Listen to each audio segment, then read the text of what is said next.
கடந்த ஒரு வார காலமா காணவில்லை என தேடப்பட்டு வந்த பெண் 30 அடி பள்ளத்திலிருந்து சடலமாக மீட்கப்பட்டிருக்கிறார். நடந்திருப்பது ஒரு படுபயங்கர கொலை. மீட்கப்பட்ட உடலை பிரேத பரிசோதனைக்கு அனுப்பி வைத்துவிட்டு விசாரணையை தொடங்கியுள்ளனர். கொல்லப்பட்டவர் கேரள மாநிலம் கோட்டயம் பகுதியைச் சேர்ந்த 50 வயதான ஜெஸ்ஸி.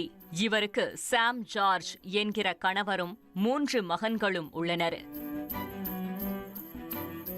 வெளிநாட்டில் வேலை பார்த்து வந்த சாம் ஜார்ஜுக்கு உள்ளூரிலும் அயல் நாட்டிலும் பல பெண்களோடு தகாத உறவு இருந்ததாக சொல்லப்படுகிறது.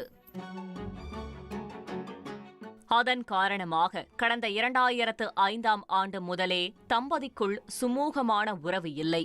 தற்போது ஜெஸ்ஸி, சாமின் மகன்கள் இருவரும் வெளிநாட்டில் வேலை பார்த்து வருகின்றனர்.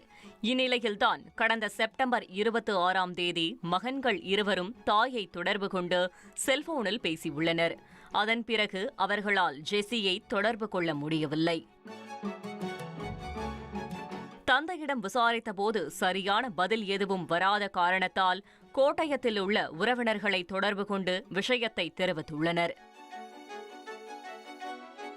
அதன் தொடர்ச்சியாக காணாமல் போன ஜெஸ்ஸியை கண்டுபிடித்து தருமாறு காவல் நிலையத்திலும் புகார் அளிக்கப்பட்டிருக்கிறது. சந்தேகத்தின் பேரில் ஜெஸ்ஸியின் கணவர் சாமை விசாரணை வளையத்திற்குள் கொண்டு வந்திருக்கிறார்கள். போலீசாரிடம் அவர் அளித்த வாக்குமூலம் அனைவரையும் அதிர வைத்திருக்கிறது.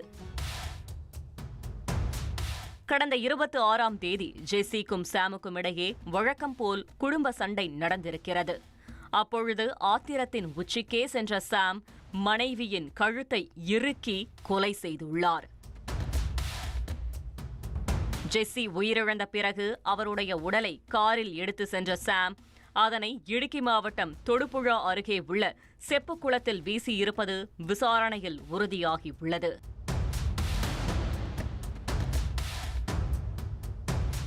கொலையாளியிடமிருந்து வாக்குமூலத்தை பெற்றுக்கொண்டு காவல்துறையினர் அவரை நீதிமன்றத்தில் ஆஜர்படுத்தி சிறையில் அடைத்துள்ளனர்.